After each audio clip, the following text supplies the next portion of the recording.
So it is known in our community that our relatives are buried here.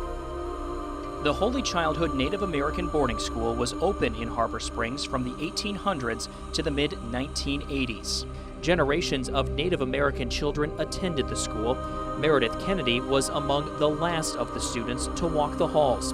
But her connection with the school became even more personal in 2011, when human remains were unearthed during road work around Holy Childhood. We'd been given 2 days to go and collect our ancestors. We didn't get all of them.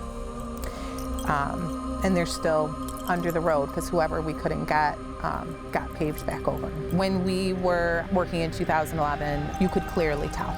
You cannot mistake an adult femur for a child femur. The discovery only further confirmed long-held beliefs that children died at Holy Childhood. Dawn Sinaway Crampton also worked to collect what remains they could. It made my gut hurt, and it made my heart hurt, because it's like, what did this child do to deserve to walk on? Or what did somebody do to this child? And that's the saddest thing, because we will never know the potential. We will never know what these children could have been. We have our moments, you know. It doesn't get easier. You know, everybody says time heals. It doesn't. Paul and Julie Chachis say their son Ryan was always known as the life of the party, a young man who could make any bad situation good. He would do anything in his power to make you smile. If you were in the worst mood you were in, the harder you would try. That all changed in the early morning of November 1st, 2015. Ryan was walking along this stretch of road near the CMU campus back to his residence hall with a group of friends when suddenly... Isabella County 911. My friend just got hit by a car. Where'd it happen at? I don't know. He doesn't have a pulse. Okay, he doesn't have a pulse? He doesn't have a pulse. I didn't do what it is now. He All right. got from a party and I just hit him with a car. So do you know who hit him? Oh my God, please. We're getting everybody on the way. About 2:15, then we got the knock on the door. And then I looked at who it was, and I just told him, I'm like, oh my gosh, I was initially in denial. I opened the door, and they asked if we were the parents of Ryan Chachis, and I said something like, is somebody in jail? Is anybody hurt? And they said, can we come in? And that's when I noticed the chaplain was with them. Paul and Julie lost their older son, Daryl, in a crash just months earlier. Friends say Ryan died a hero, pushing a girl out of the way of the oncoming car before it hit him. Tips began coming into state police shortly after.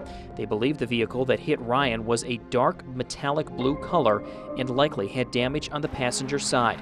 Paul and Julie also traveled to Mount Pleasant shortly after the hit and run to make a direct appeal for tips. So I'm pleading with you, whoever did this, to please come forward. We just need this to understand why. But 6 years later, the case remains open. I never thought it would be 6 years and we still don't have anything. Graduating from college. His friends are all getting engaged. That's hard. That's really hard. That's very hard. Going to weddings is torture. We want to go, we're happy to go, and we are glad we're included, but you can't help when you're sitting at this wedding going, oh, Ryan was supposed to be there. And grandkids, that's another, some of the friends are actually having kids, and it's like, oh, okay, that's another hit in the face that we'll never experience. This is the time of year that's the hardest for Paul and Julie. As you see, I don't have a tree. I can't do a tree because our tree, this is when I'm gonna cry. We used to do it together. It was an all-day thing.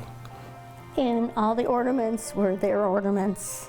And they believe someone out there knows something that could finally help solve their son's case. Someone knows something. I do believe that, 100%. Someone knows something. And how that person even can live with their conscience knowing they know of something and staying quiet, or they don't want to come forward because they're afraid. To me, there's nothing to be afraid of. Just say what you know and let everything else take place if they can put all the pieces together. You know someone knows. You can't, the person who did this, there's no possible way they've kept this to themselves for 6 years. Mashed potato time now. 1 bag, 2 scoops of water? Yes, ma'am. And they say neatness doesn't count. Neatness doesn't count, okay. If turkey, mashed potatoes, and gravy don't sound good today, these students are in luck.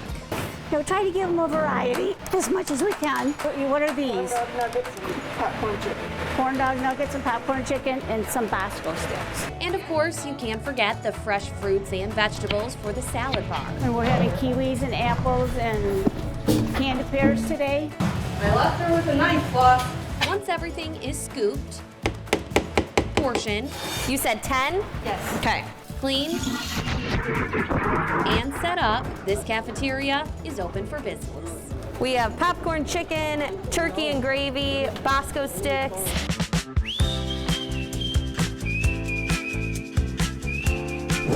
Alpacas are very gentle animals, and they're easy to handle. They're pretty easy to take care of. So we thought it would be a good choice for our little ones. Alpacas are curious animals. So when you come in the pasture, they'll take notice of you. They'll often approach you, but usually like arm's length away. But some of them, you know, really get to know you and trust you and will hang out even more, or even let you pet them occasionally. We're doing tours. People can call us and we'll do tours and show them the animals and let them get up close, maybe feed them some kibble. And they really are a blessing to our family. It's been really good for us, and it keeps us outside. We're working together, and I love that. Yo!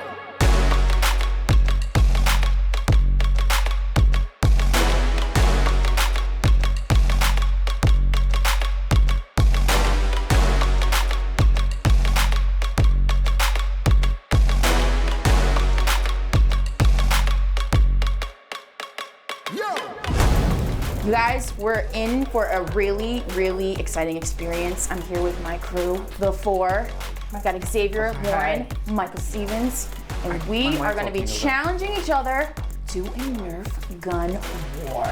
We're here at the war zone in Traverse City, and I think it's going to be quite the war. I did. The So Xavier already picked the teams. We didn't even have to like draw straws or anything. He decided. So You know, Monica as I and do. Xavier against Michael and I, and you already know who's gonna win. You Yeah. don't even have to. See, this question it. is made for the gamer, because this is just like Call of Duty, and it's really going.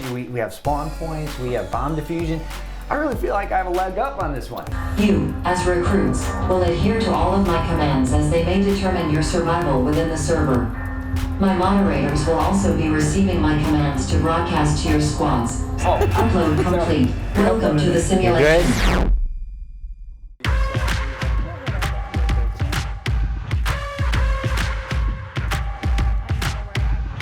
We thought, why not bring video games to life, something like Call of Duty? Yeah. Yeah. Well, and I mean, as you can see, we're all adults, and I think it's safe to say we're having the time of our life. Oftentimes, the parents bring in kids for a party. The first 30 seconds, the kids are playing, and then the adults ask, like, can I hop in? And they end up having more fun than the kids. Yeah.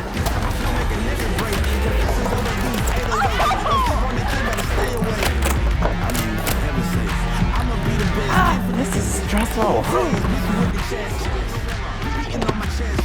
Hey, don't hit me.